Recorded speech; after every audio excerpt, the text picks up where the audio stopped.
True gas station horror stories. Gas stations. They're supposed to be safe, well-lit places where we stop for a quick fill-up or some snacks. But what happens when that feeling of safety is ripped away? What happens when a simple trip to the gas station becomes a nightmare you can never forget? Today, I'm sharing 5 terrifying stories from people who experienced something truly sinister at the pump. These are real accounts that will make you think twice before stopping at a gas station late at night. So lock your doors, keep your lights on, and let's begin. Story 1. The Pump Attendant. This first story comes from a woman named Sarah. She was driving home from a night shift at the hospital, exhausted after 12 hours on her feet. It was about 2 a.m. on a Tuesday morning, and her fuel tank was running dangerously low. The highway was empty, just her car, the darkness, and the sound of her engine struggling. She spotted a gas station ahead. It was one of those older, run-down places with flickering fluorescent lights and a sense of age that made it feel forgotten by time. There were no other cars there, no other people. Just Sarah and the gas station sitting alone on the edge of the desert highway. She pulled up to pump number 3, right under the brightest light. She was about to get out when she noticed something odd. There was a man standing by pump number 1, just standing there. He wasn't pumping gas. He wasn't doing anything. He was just standing completely still, facing away from her, staring out toward the darkness beyond the gas station.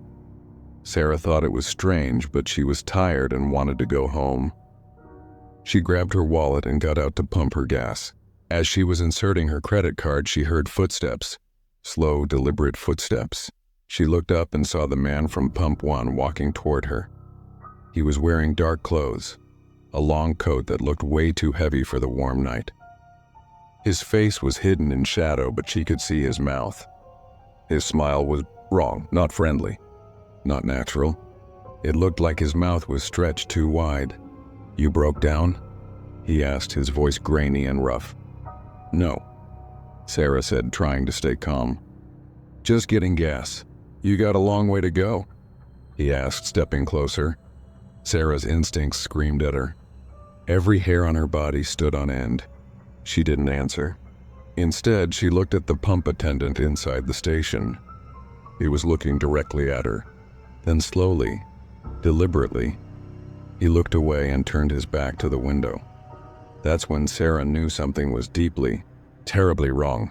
"You know," the man said, now just a few feet away, "most people don't come through here at night anymore." They know better. Sarah didn't think. She didn't plan. She just acted on pure adrenaline. She jumped back into her car, slammed the door, and drove away. Her gas tank was only half full, but she didn't care. She drove 30 miles on fumes, her hands shaking the entire time, checking her rearview mirror constantly. When she finally made it to a busier area and pulled into a well-lit gas station, she called the police. They showed up about an hour later and took her statement. But here's the thing that still haunts her. The officer told her they'd received 3 other calls from women describing the exact same man, the exact same gas station, and the exact same interaction, all within the past month. But when police went to investigate the gas station the next day, it was abandoned. No staff, no surveillance cameras, no record of the business ever existing. Sarah never found out what happened to those other women. And she never drove past that stretch of highway again. Story 2. Borrowed time. Our second story is from a guy named Marcus. He was a truck driver, spent most of his time on the road, and gas stations were basically his second home.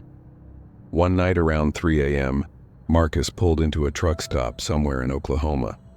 He'd been driving for 14 hours straight, and he needed to fill up and grab some coffee. The place was quiet, which he appreciated. Most of the big rigs had already come and gone. Marcus went inside, grabbed a cup of coffee, and chatted with the cashier for a few minutes.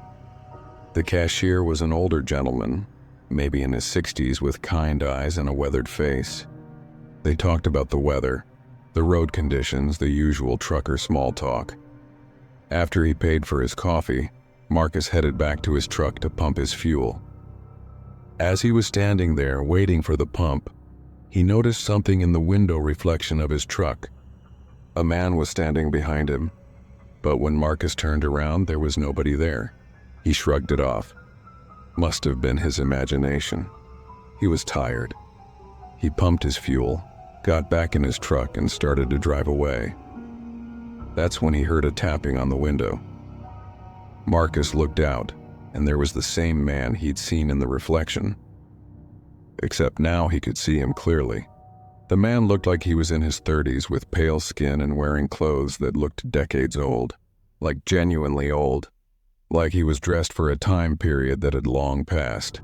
"You need to come back inside," the man said through the window. "The old man wants to talk to you." Marcus didn't know what to do. His instinct was to just drive away, but something in the man's eyes made him hesitate. Not fear, sadness, pure overwhelming sadness. "Who are you?" Marcus asked. "Someone who stayed too long," the man replied. "But you don't have to. Come back inside. The old man will explain." Against every rational thought in his head, Marcus turned off his truck and got out. He followed the man back into the gas station. Inside, the cashier was gone.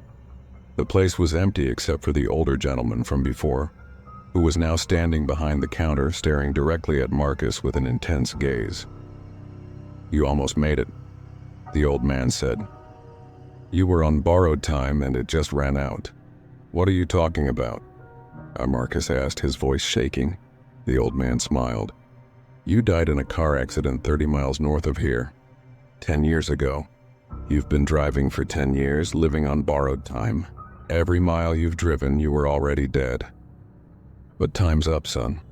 Marcus looked back at the strange man who'd called him inside, and he realized he could see right through him. The man was translucent, ghostly, fading. Marcus ran. He ran for the door and didn't look back. When he got to his truck, he looked in the mirror. He could barely see his own reflection. His hands were becoming transparent. He drove, faster than he'd ever driven in his life. He drove until the sun came up, and then he saw it. A cross on the side of the road marking a grave, and next to it a faded newspaper clipping attached to a post. When he got close enough to read it, his blood turned to ice. The article was about a fatal truck accident. A driver named Marcus Thompson had crashed his rig after falling asleep at the wheel. The date on the article was exactly 10 years ago, and that's when Marcus's truck began to fade. The dashboard became transparent. His hands disappeared, and somewhere far away he heard the sound of a collision. Metal on metal, glass breaking. The last thing Marcus did was pull over and write down everything that happened. He left the note in his truck, got out, and walked away into the desert. Nobody ever found him, but his truck was found 3 days later, abandoned on the side of the highway. The note was there exactly as he had written it, and it was still wet as if it had just been written. Story 3. The Night Shift. This story comes from a college student named David who worked the graveyard shift at a gas station in Pennsylvania. He'd taken the job because it was easy money and it didn't interfere with his classes. He never thought the job would be anything more than boring. But one night everything changed. It was a Friday around 2 a.m. when a customer came in. David barely noticed him at first. He was scrolling through his phone behind the counter, half asleep. The customer purchased a drink, paid cash, and left without saying a word. Nothing unusual, except the customer came back 20 minutes later. He bought the same drink, same brand, same size, paid with cash again, and he didn't speak. Then 30 minutes later, he came back again. David was starting to feel uneasy. This guy had come in 3 times in an hour, buying the exact same thing each time, not saying a word, just staring at David with this cold, empty expression. "Hey man, everything okay?"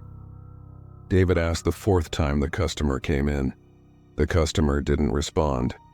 He just placed the drink on the counter, put down his cash, and left. 20 minutes later, he was back. Now David was genuinely disturbed. He decided to follow the man outside. Through the glass door, he watched as the customer walked to the far corner of the parking lot and just stood there, motionless. Staring at the gas station, David went back inside and called the police. The officer showed up about 20 minutes later.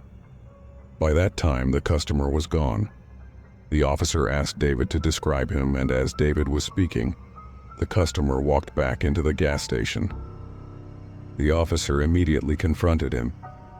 "Sir, I need you to tell me what you're doing here," the officer said. The customer looked at the officer, then looked at David, and then he smiled.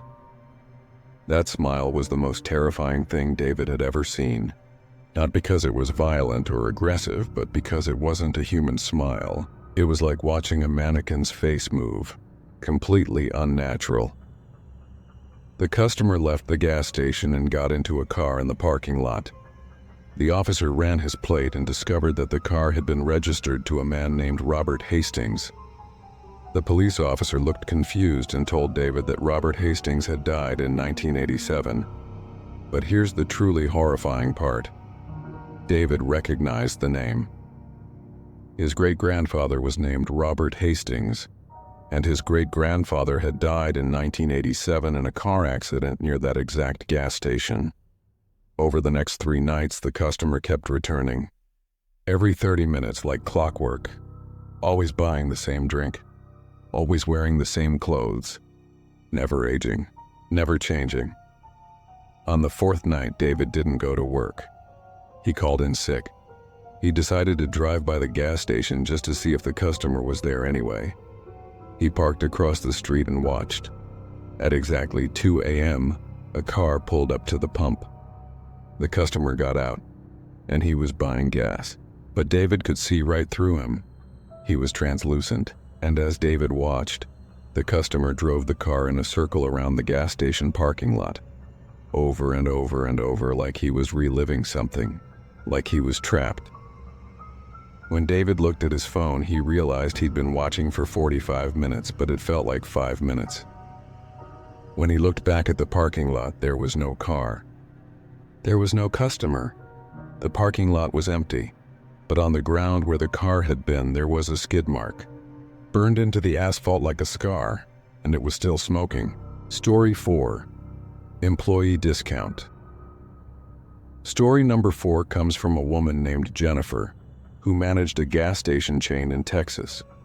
She'd been managing the same location for 5 years and knew her staff well. They were good people, reliable, hardworking, friendly. One morning, Jennifer was doing inventory and noticed something strange. A whole shelf of premium energy drinks had been purchased over the night shift, but there was no record of them being paid for. No transaction in the register. Nothing. She asked her night shift manager, a guy named Tom who'd worked there for years, about the missing inventory. Tom seemed confused and swore he didn't sell any energy drinks that night. Jennifer believed him. Tom was trustworthy. But then it happened again. Different products, same situation. Inventory missing, no record of sale. Jennifer decided to install a hidden camera over the register to see what was happening. She reviewed the footage the next morning, and what she saw made her blood run cold. Around 3 a.m., an employee she didn't recognize walked into the gas station. He was wearing the store uniform, the exact uniform that their employees wore. He went directly to the stockroom and started loading merchandise into a bag. Chips, energy drinks, candy, everything. But here's the thing. The camera caught him walking straight through a locked door. Not opening it, walking through it like it was made of air. Then he walked through the front counter, right through the register, and disappeared. Jennifer immediately called the police and brought in the footage. The police officer watched it and went pale. He asked Jennifer if she knew anyone named Kyle Parsons. Jennifer said no. She'd never heard the name. The officer pulled out his phone and showed her a photo. It was the same person from the surveillance footage. Kyle Parsons had worked at that gas station 7 years ago. He'd been killed in a robbery attempt inside the store. The suspect had never been found. But here's the thing, the officer said. Kyle Parsons was shot right next to that register. He died on the job and he never got his final paycheck. It was a big deal at the time because his family was struggling. He was working that job specifically to support his mother. Jennifer felt a chill run down her spine. "You think he's still here?" she asked. "Working?" The officer shrugged. "I think he's still working. Maybe he's still waiting for that paycheck." Jennifer decided to stay late that night and wait by the store. Around 3 a.m., just like before, the figure appeared. But this time, Jennifer could see him clearly. He looked lonely, tired, sad. "Kyle?" Jennifer called out. The figure turned and looked at her, and for a moment his translucent face showed pure relief, like someone finally seeing him, finally acknowledging his existence. "Please," he said, his voice like wind through an empty building. "I just need my paycheck. Then I can go." Jennifer opened the register and created a payment for 7 years of minimum wage work. The total was substantial. She printed it out, filled in the amount, and left it on the counter. The next morning, the payment printout was gone. There was no trace of it anywhere. But more importantly, the mystery shoplifting stopped. No more missing inventory. Kyle Parsons never came back, and Jennifer keeps that story to herself, knowing that somewhere someone who died working overtime finally received what they were owed. She just hopes Kyle can finally rest. Story 5. The Wrong Turn.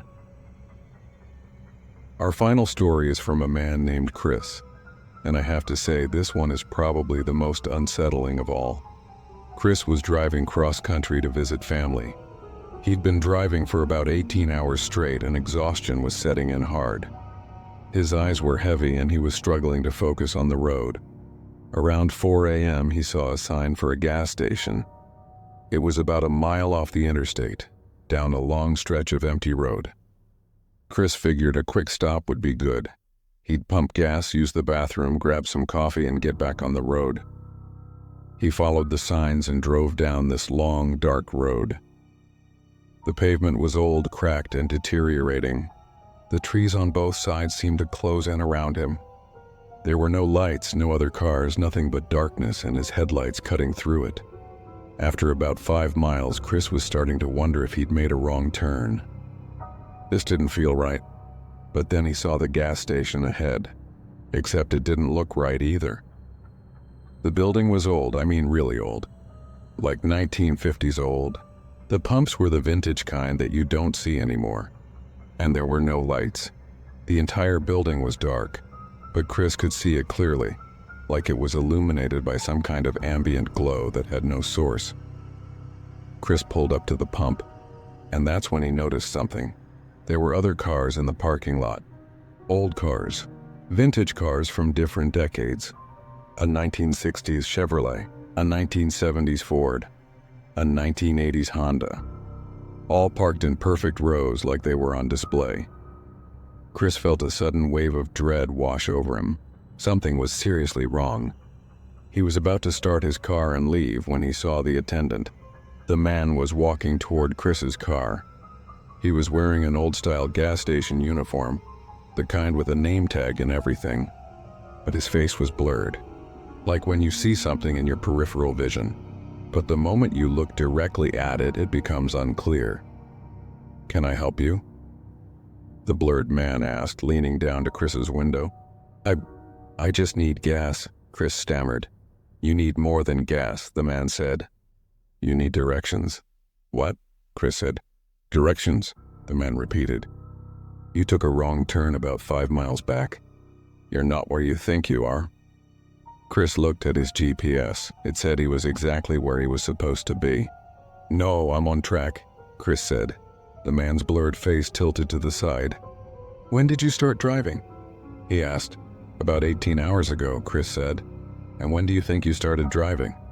the man asked. Chris felt a strange sensation, like déjà vu, but worse. He tried to remember. He tried to think about when he'd started driving, and he couldn't. He couldn't remember the beginning of his journey. He could remember the end, but the beginning was foggy, missing. "I don't," Chris started. "You died 18 hours ago," the man said quietly. "You fell asleep at the wheel about 30 miles north of here. You've been driving since then, trying to get to your destination, but you're not getting any closer. You keep taking the same route over and over. Every time you drive it, you end up back here." "No," Chris said. "No, that's not. I'm fine. I'm here. I'm alive. Are you?" the man asked. "Look at your hands." Chris looked at his hands on the steering wheel. They were translucent. He could see right through them, Chris screamed. He slammed on the accelerator and drove. He drove through the night, and with each mile his car became more transparent. The road became less real. The world around him started to fade. He drove for what felt like hours, and then suddenly he was back at the gas station. The same blurred attendant was standing there. The same vintage cars were parked in the lot. "You'll understand eventually," the man said. "Everyone does. You're not driving towards somewhere anymore. You're driving away from something, and you can't outrun where you came from." And that's the last thing Chris remembers before everything went white. 3 days later, Chris's car was found on the side of the interstate. There was evidence of a collision with the guardrail. The car had crashed through, and there was a long skid mark leading down into a ravine. But when police searched the ravine, they found no body. No Chris, no sign that anyone had survived or died in that car. But here's the thing. On Chris's GPS, they found his navigation history. According to the log, Chris had made the same drive 5 times. 5 times he'd driven the exact same route to the exact same gas station that didn't show up on any map.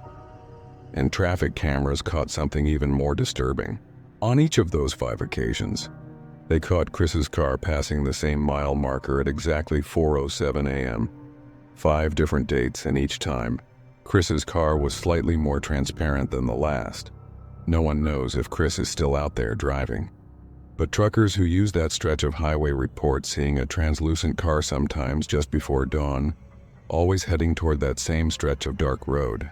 And if you listen closely, they say you can hear the sound of an engine that's been running forever and will never stop.